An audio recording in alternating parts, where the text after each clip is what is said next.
सुनते हैं योगेश दास जी की कहानी, इन्हीं की जुबानी। सर नमस्कार। सत्साई जी। सर क्या नाम है आपका? मेरा नाम योगेश दास है जी। सर कहाँ से आए हैं आप? मैं वेस्ट रामनगर सोनीपत से आया हूँ जी। सर क्या काम करते हैं? मैं कंप्यूटर टीचर हूँ जी। मैं कंप्यूटर सेंटर चलाता हूँ। संत रामपाल जी महाराज से नाम दीक्षा लेने से पहले आप क्या भक्ति साधनाएं करते थे? मैं संत रामपाल जी महाराज की शरण में आने से पहले राधा स्वामी पंथ से जुड़ा हुआ था। मैं कृपाल आश्रम विजयनगर दिल्ली में जाया करता था। उसके बाद 30 साल तक वहाँ जाने के बाद मेरा जो वहाँ पे मन नहीं लगा, कोई लाभ वहाँ पे मिलता नजर नहीं आया मुझे, तो मैंने फिर मंदिरों में जाना शुरू कर दिया। ऐसे ही मैं शनि मंदिर जाता था, इधर उधर की भक्ति ऐसे ही करने कुछ ना कुछ शुरू कर दिया मैंने। सर जैसा कि आपने बताया कि आप पहले राधा स्वामी पंथ से जुड़े हुए थे, आप मंदिर मस्जिद भी गए।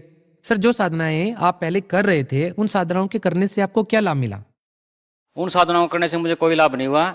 उल्टा मेरी आर्थिक स्थिति खराब हो गई और मेरे घर में गृह क्लेश ज़्यादा बढ़ गया। रोज़ रोज़ के लड़ाई झगड़े होते थे। यहाँ तक कि मेरी बीवी ने भी एक बार, मेरी भगवती ने एक बार जहर खाने की कोशिश की थी।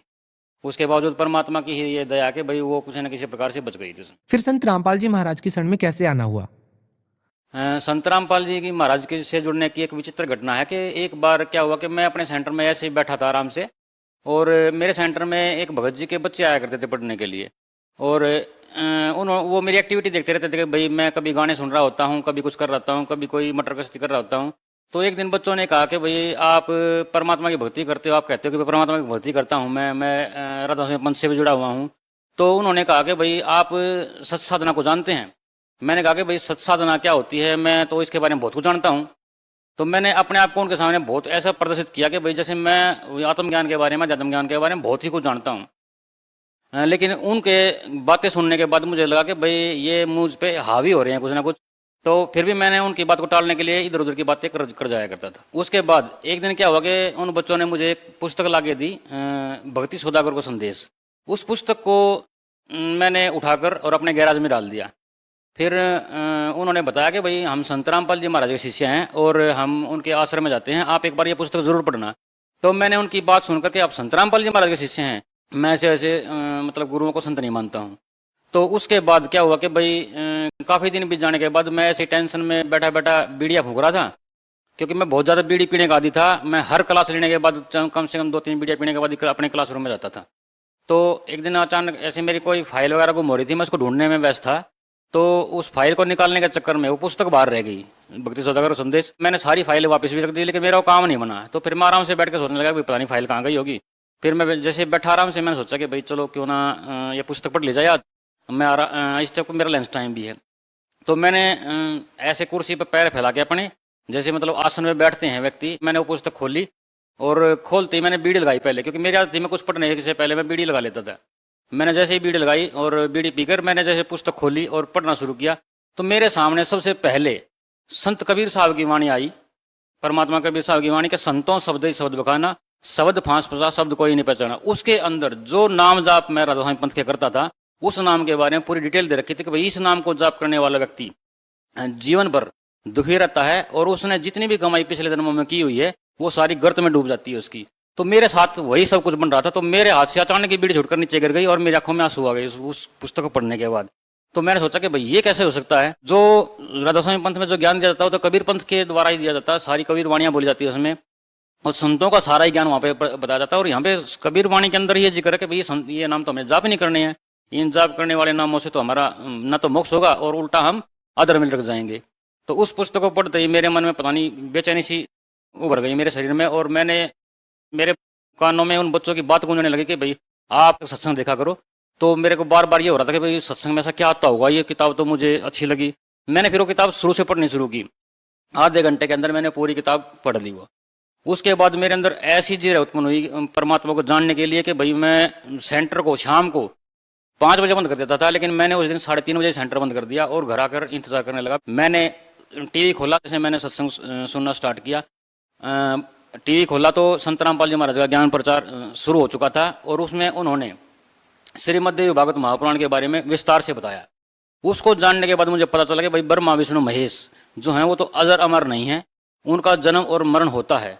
उस ज्ञान को समझने के बाद मेरी रुचि उसी दिन से परमात्मा के ज्ञान में लग गई और मैंने अगले दिन ये निश्चय किया कि भाई मैं तो इस ज्ञान को पाकर ही रहूँगा और ये जिज्ञासा जानने के बाद मैंने अगले दिन ही उनके माता पिता से संपर्क किया उन बच्चों के कि भाई मैं वहाँ पे आश्रम में जाना चाहता हूँ। तो उन्होंने कहा कि नहीं, आप वहाँ पे आश्रम में ऐसे नहीं जा सकते, हमारे आपके अंदर कुछ व्यसन है, यानी आप कुछ बुराइयाँ आपके अंदर, जैसे आप बीड़ी पीते हो या गाने वगैरह सुनते हो, इन पे आपने रोक लगानी होगी।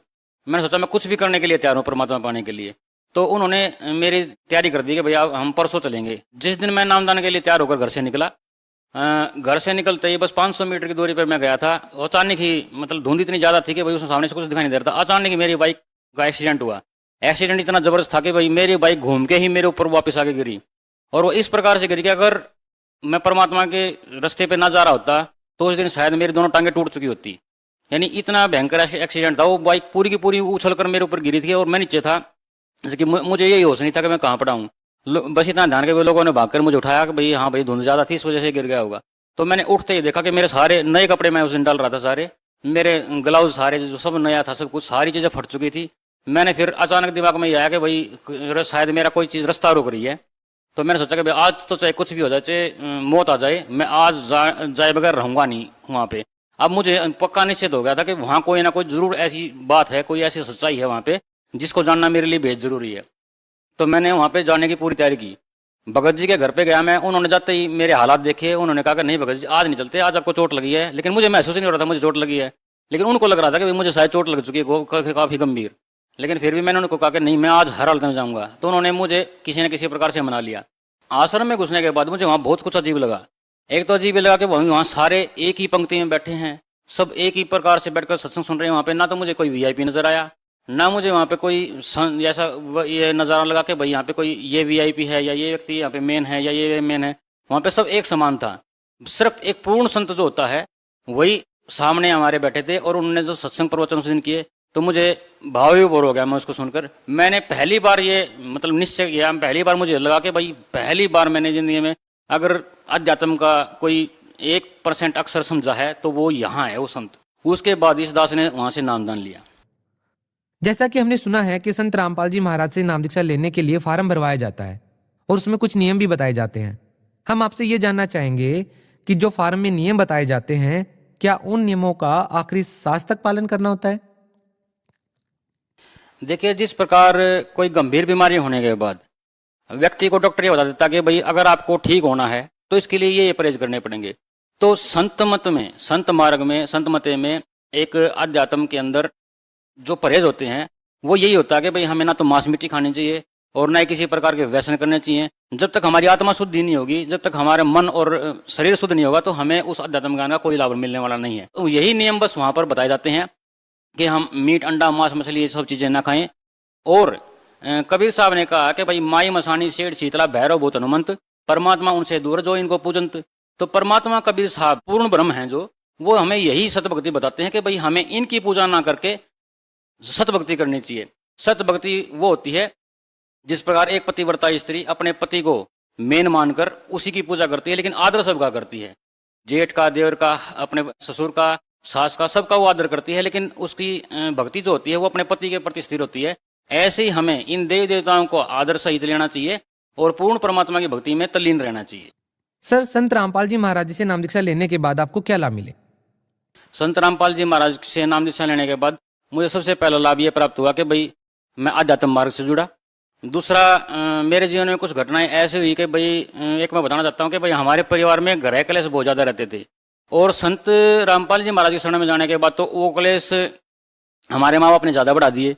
हमारे घर में तो सुख शांति होने लगी। मैं और मेरे भगतमती ने जैसे नाम लिया, मेरे बच्चों ने नाम ग्रहण किया, तो हमारे घर में तो सुख शांति हो गई, लेकिन मेरे माँ बाप के मन में बेचैनी पैदा हो गई इन चीज़ों से। हम जब सुबह नित्य नियम लगाते थे, परमात्मा की वाणियाँ चलती थी, तो वो लोग ये कहते थे कि भाई तुम्हारी ये चीज़ें हमारे वंश में बाधा डाल रही हैं, तो उन्होंने क्लेश बढ़ा दिया हमारे साथ। तो उसकी वजह से क्या हुआ कि हमारा घर टूट गया, हमारे माँ बाप ने घर से निकाल दिया। तो हम यही सोचकर मैं परमात्मा के शरण में चला गया वापस दोबारा कि भाई इसका निचोड़ तो परमात्मा ही निकाल सकते हैं। घर में क्या हुआ था, झगड़ा हो गया था बहुत ज़बरदस्त। तो मैंने अपने पिताजी से ये कहा था कि भाई देखो, हम जो भक्ति कर रहे हैं वो संपूर्ण भक्ति है और हम इसको नहीं छोड़ सकते, हम ये घर ही छोड़ सकते हैं, परमात्मा को हम अब नहीं छोड़ सकते हैं। क्योंकि संत रामपाल जी महाराज जो हमें शिक्षा दे रहे हैं वो पूरी तरह शास्त्र अनुकूल है। शास्त्रों में जो कुछ लिखा हुआ उन्होंने सब कुछ वो सत्य बताया है, तो हम उसको नहीं छोड़ सकते हैं, हम संसार छोड़ सकते हैं। तो इस वजह से झगड़ा हो गया और झगड़े में मैंने मतलब जल्दबाजी में अपना हाथ दीवार में दे मारा और मेरा हाथ टूट गया। उसके बाद मैंने प्लास्टर करवाया हाथ पे और मैंने सोचा कि भाई मैं परमात्मा के पास कैसे जाऊंगा, क्योंकि परमात्मा ने तो हमें झगड़ा करने से, इन चीज़ों से मना कर रखा है। तो फिर भी मैंने आश्रम में जाने की डेट आई, जैसे हम हर महीने जाते थे जैसे आश्रम में, तो वहाँ जाने के लिए जैसे मैं तैयार हुआ तो मैंने अपना हाथ को ढक रखा था ऐसे पूरी तरह से, ताकि परमात्मा को पता ना चले, गुरु जी को पता ना चले कि भाई मैं, यानी मेरे हाथ पे प्लास्टर चढ़ा हुआ है। तो गुरु जी जैसे हमारे सामने आए दर्शन देने के लिए, संत रामपाल जी महाराज अपने प्रत्येक भक्त से रूबरू होकर मिलते हैं। वो अपने भक्तों की हर बात को सुनते हैं, चाहे उनको वहाँ पे कितना भी टाइम व्यतीत करना पड़े, चाहे लाख हों चाहे 2 लाख हों, हर भक्त के पास आते हैं। तो जैसे ही परमात्मा मेरे पास आए गुरु जी संत रामपाल जी महाराज, उन्होंने कोई बात नहीं मेरे से पूछी, मैंने सिर्फ सत्साई कही परमात्मा के, सत्साई गुरु जी। तो गुरु जी ने मेरे को सिर्फ एक ही बात बोली कि भाई क्या हो गया हाथ को। तो मैंने और छुपा लिया उस हाथ को। गुरु जी बोले भाई हाँ बता ना क्या बात होगी, हाथ को क्या हुआ। तो अचानक ही मेरी आंखों से आंसू पड़ने लगे। मैं बोला कि ऐसे ऐसे गुरु जी घर में झगड़ा हो गया था। तो गुरु जी ने उल्टा मेरे को डांट दिया कि तू झगड़ा करता है घर में, तुझे ऐसी शिक्षा लेने के बाद तुझे ऐसे काम नहीं करने चाहिए। तो मैंने कहा था गुरु जी मैंने कुछ भी नहीं किया था, ऐसे घर वालों के साथ ऐसे ही झगड़ा हो गया था और मैंने गुस्से में आके कर दिया था। तो परमात्मा ने कहा कि भाई गुस्सा जो करोगे तो फिर भक्ति कहाँ से होगी, तुम भगत हो, जगत का तो भगत का बैर होता हमेशा, उनको जो करना हो करने दो, तुम परमात्मा की भक्ति में तल्लीन रहो, परमात्मा अपने आप सब ठीक कर देगा। तो मैंने कहा था कि मेरे माँ बाप ने हमें घर से निकाल दिया है। तो गुरु जी ने कहा था कि भाई नहीं, माँ बाप की तो सेवा करनी चाहिए, आप घर जाओ, वहीं उसी घर में जाओ, वहीं रहो और वहाँ पे परमात्मा की भक्ति करो, किसी से कुछ मत बोलो, अपना काम करते रहो तुम लोग। तो हमने गुरु जी की वह बात मानकर हमने तुरंत ही घर आने का वापस निश्चय किया। तो परमात्मा ने सबसे बड़ा चमत्कार मेरी जिंदगी में ये किया कि जिस दिन मैं, मतलब उसी दिन मैं शाम को जब घर आया, तो जिन्होंने मेरे को घर से ही निकाल दिया हो, घर आने के बाद पता चला कि भाई मेरे घर में मतलब मजदूर लगे हुए हैं, नींव खोदने लग रही है, और पड़ोसी से मुझे पता चला कि भाई ये मकान मेरा बन रहा है। तो परमात्मा ने ऐसी उपलब्धि दी कि भाई सिर्फ 3 महीने के अंदर वो मकान बनकर तैयार हो गया और मुझे पता चला कि भाई वो तो परमात्मा ने मेरे रहने के लिए बनाया है। तो ऐसा अद्भुत चमत्कार तो परमात्मा ही कर सकता है, जिसको घर से निकाल दिया गया हो, जिसकी कोई कदर ही ना हो जिस घर में, और अचानक ही उस किसी की बुद्धि को पलट देना, ये सिर्फ परमात्मा ही कर सकता है, संत रामपाल जी महाराज कर सकते हैं।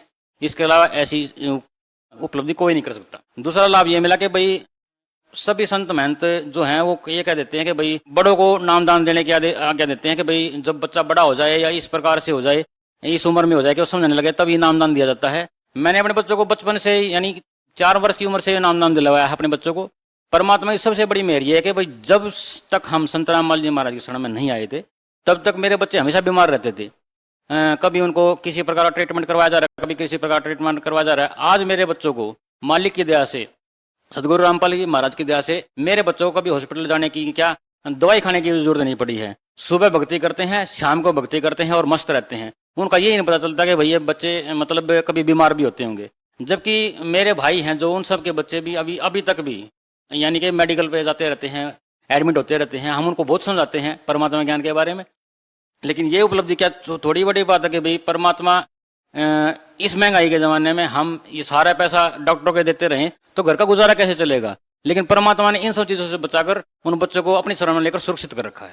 दूसरा लाभ ये मिला कि मेरी आर्थिक स्थिति जो बिल्कुल बेहद खराब थी, परमात्मा ने उसको सुधारा।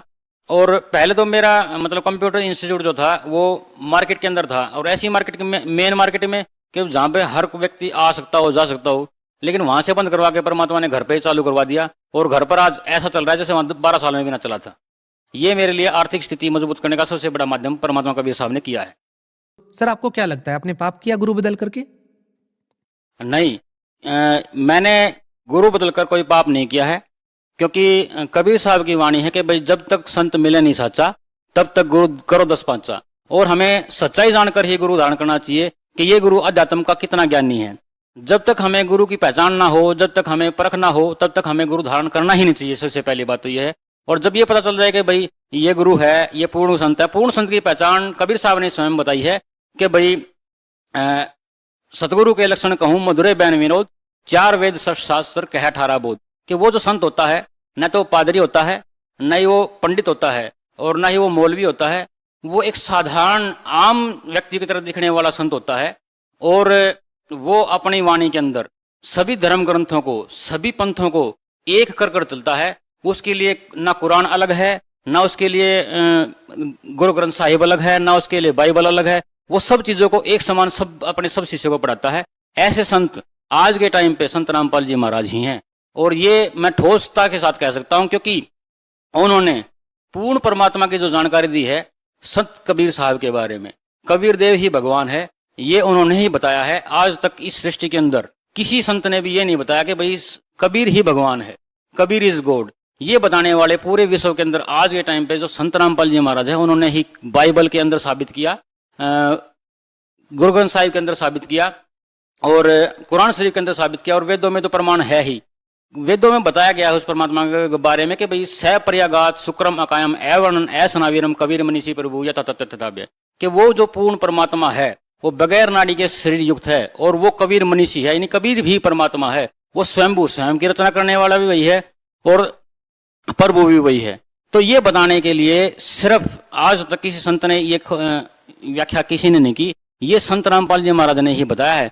और उनको जानकारी कहाँ से हुई? क्योंकि उनको परमात्मा आकर स्वयं मिले, तभी तो उनको जानकारी हुई होगी ना इस चीज के बारे में।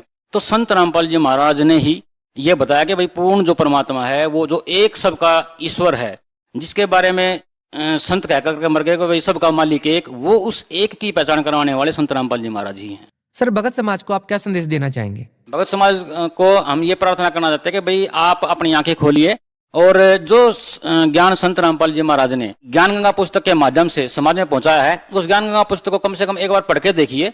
उस पुस्तक को पढ़ने के बाद उस ज्ञान को अध्यात्म से मिलाइए, अध्यात्म की पुस्तकों से मिलाइए, तब आपको ये पता चल जाएगा कि सत भक्ति क्या होती है, सतमार्ग क्या होता है। जी बहुत बहुत धन्यवाद। सत साहिब। दर्शकों, अभी आपने सुने संत रामपाल जी महाराज से दीक्षा प्राप्त करके सुखी हुए भक्त के अनुभव। अब देखिए जगत गुरु तत्वदर्शी संत रामपाल जी महाराज के मंगल प्रवचन